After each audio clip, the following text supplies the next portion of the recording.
Entre 1974 y 1976, la Argentina vivió uno de los periodos más turbulentos de su historia. Tras la muerte de Juan Domingo Perón, su esposa y vicepresidenta Isabel Martínez de Perón asume la presidencia en medio de un país dividido, con una gran inestabilidad económica y con crecientes niveles de violencia política. Cuando Isabel asume como presidenta, lo hizo sin el apoyo, la experiencia ni la autoridad política que tenía Perón. Su figura quedó rápidamente rodeada por un sector del peronismo que buscaba endurecer el rumbo del gobierno. En este contexto surge un personaje clave, José López Rega. López Rega no solo controlaba áreas sensibles del Estado, sino que además impulsaba la actividad de la organización parapolicial AAA, que perseguía y atacaba a militantes de izquierda. Esta influencia marcó un giro claro hacia la derecha dentro del gobierno, y uno de los ámbitos donde más se sintió fue en la educación. Perón había intentado equilibrar sectores, pero con Isabel este equilibrio se rompió. Cuando nombró a Óscar Ivanišević como ministro de Educación, comenzó una política fuertemente conservadora.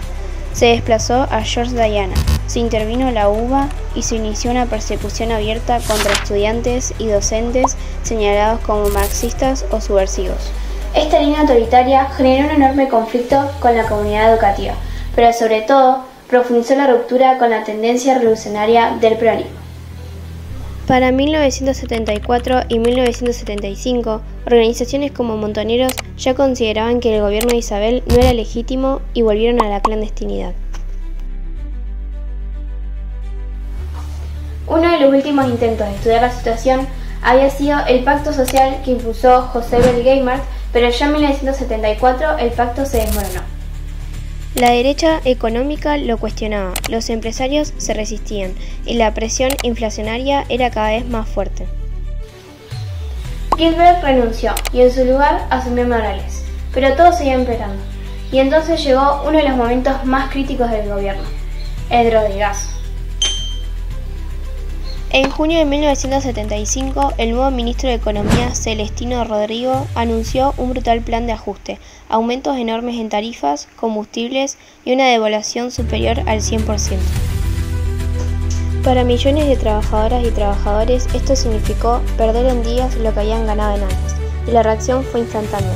La CGT, por primera vez en la historia, convocó a un paro general en contra de un gobierno peronista. El Rodrigazo no solo generó caos económico, sino que marcó un quiebre entre Isabel y los movimientos obreros. Y a pesar de que López y Rodrigo habían renunciado, el daño político ya era irreversible. Para fines de 1975, el gobierno estaba totalmente debilitado. Los sindicatos ya no aprobaban a Isabel, los empresarios presionaban dejando de producir o de exportar, la inflación se disparaba y la violencia política estaba fuera de control. En ese clima, las Fuerzas Armadas empezaron a presentarse como la única institución capaz de restablecer el orden. Fue la primera vez que el ejército recibió vía legal la orden de actuar directamente en la presión interna, y desde ahí su poder político fue creciendo más y más.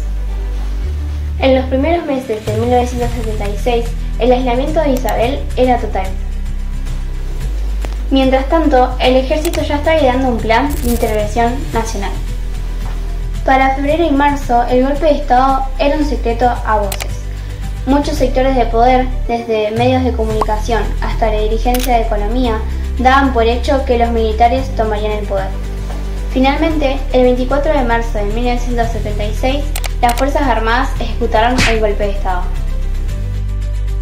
De esta forma comenzó la dictadura autodenominada Proceso de Reorganización Nacional, que instauró el periodo más oscuro de la historia argentina. Este golpe no fue un hecho repentino, fue resultado de un proceso de deterioro político, económico y social que se había profundizado durante el gobierno de Isabel y que numerosos sectores de poder aprovecharon para impulsar la salida militar.